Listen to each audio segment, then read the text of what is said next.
Hi everyone, welcome back to my channel. আমি পায়েল। সবাই কেমন আছো? আশা করি সবাই খুব ভালো আছো, সুস্থ আছো, আর আমিও ভালো আছি। তো দেখতে পাচ্ছ অনেক কটা দিন পর আবার ভিডিও শ্যুট করছি। মিডিলে অনেকগুলো দিন ভিডিও শ্যুট করা হয়নি, কারণ একটু ব্যস্ত হয়ে পড়েছিলাম। তাই সবাইকে গুড মর্নিং জানিয়ে আজকের ব্লগটা এখান থেকে শুরু করছি। দেখতে পাচ্ছ সকাল সকাল ঘুম থেকে উঠে ফ্রেশ হয়ে একটু চা খেয়ে নিয়ে চলে এসেছিলাম ছাদে।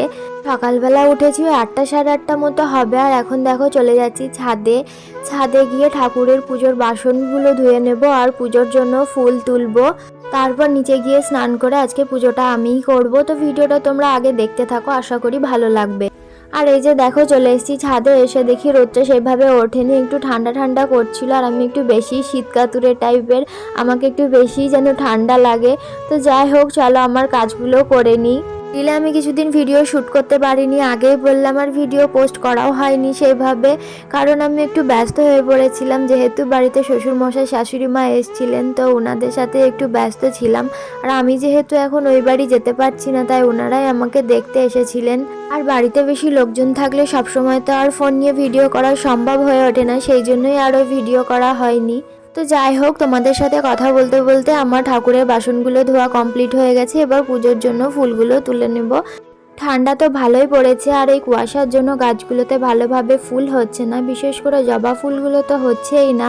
আর এখন তো হচ্ছে গাঁদা ফুলের সিজন, আমাদেরও গাঁদা ফুলের গাছ লাগানো হয়েছে, কিন্তু সেইগুলোতে এখনও ফুল ফোটেনি। তো যাই হোক, এদিকে আমার ফুল তোলাও কমপ্লিট। দেখতেই পাচ্ছ খুব বেশি ফুল হয়নি, আর সাদা জবাগুলো তো এখনও ঠিক করে ফোটেও নি। এবার কিছুটা ধনেপাতা তুলে নিচ্ছি রান্নার জন্য, তারপর নিচে গিয়ে জল গরম করে স্নান করব। সকাল সকাল স্নান করে ঘরের পুজোটা করে নেব। অন্যদিন মাই পুজো করে, কিন্তু মা একটু ব্যস্ত আছে, তাই আমিই করে দিচ্ছি। আমরা এখন নিচের ঘরে এইভাবেই পুজোটা করি, কারণ আমাদের ঠাকুর ঘরটা এখনও রেডি করা হয়নি। আমাদের ঠাকুর ঘরটা উপরে ছাদে 3তলাতেই করা হয়েছে, কিন্তু এখনও সেখানে অনেক কাজ বাকি, রেডি হয়নি, তাই নিচের তলাতেই ঠাকুর পুজোটা আমরা করি। তো যাই হোক, আমি ঠাকুর পুজোটা করে নিই, তারপর তোমাদের সাথে কথা বলছি। তোমরা ভিডিওটা আগে কন্টিনিউ দেখতে থাকো। সবসময় সব কিছু কাজ একা হাতে ফোন ধরে রেখে শ্যুট করে তোমাদের সাথে শেয়ার করা সম্ভব হয়ে ওঠে না, তবুও আমার প্রতিদিনের লাইফস্টাইল থেকে কিছু কিছু অংশ তোমাদের সাথে শেয়ার করার চেষ্টা করি। আর আমার এই ভিডিও যদি তোমাদের ভালো লাগে, তাহলে অবশ্যই লাইক, কমেন্ট, সাবস্ক্রাইব করে পাশে থেকো। তো আমার পুজো করাও কমপ্লিট, ব্রেকফাস্টও করে নিয়েছি। এবার কি করব, সারাদিন তো বসে থাকা, তাই ভাবলাম চলো আজকে মায়ের আলমারি জামা কাপড়গুলো একটু গুছিয়ে দিই। এমনিতেও মা অনেক কয়েকদিন থেকে বলছিল আলমারি আর শোকেসটা একটু গুছিয়ে দিতে। অনেক পুজোই তো গেল, দুর্গাপুজো, কালী পুজো, কার্তিক লড়াই, তো তখন এইসব জামা কাপড় পরা হয়েছিল, কিন্তু আর ভালোভাবে গুছিয়ে রাখা হয়নি। তো চলো আজকে আবার একটু ভালোভাবে গুছিয়ে রাখি। তো আলমারিটা গোছানোর পরে এবার হচ্ছে খাওয়া দাওয়ার পালা। তো আজকে মেনুতে আছে, দেখতেই পাচ্ছ, ভাত, সিম ভাজা, আলু ভাজা, বেগুন ভাজা, আর ওটা মূলো ভাজা, আর ফুলকপি আলুর তরকারি, চুনো মাছের ঝাল, আর ওই পাশে ওটা পোনা মাছের ঝাল, আর ডাল। আজকে এত রকম করা হয়েছে, কারণ বাবা বাড়িতে আছে তাই। আর না হলে জানো তো, মা আমি থাকলে একটা দুটো মেনুতেই আমাদের খাওয়া হয়ে যায়। তারপর খাওয়া দাওয়া করে দুপুরে একটু ঘুমাচ্ছিলাম, আর ঘুম থেকে উঠে বিকেলে তো আর সেরকম কিছুই কাজ ছিল না।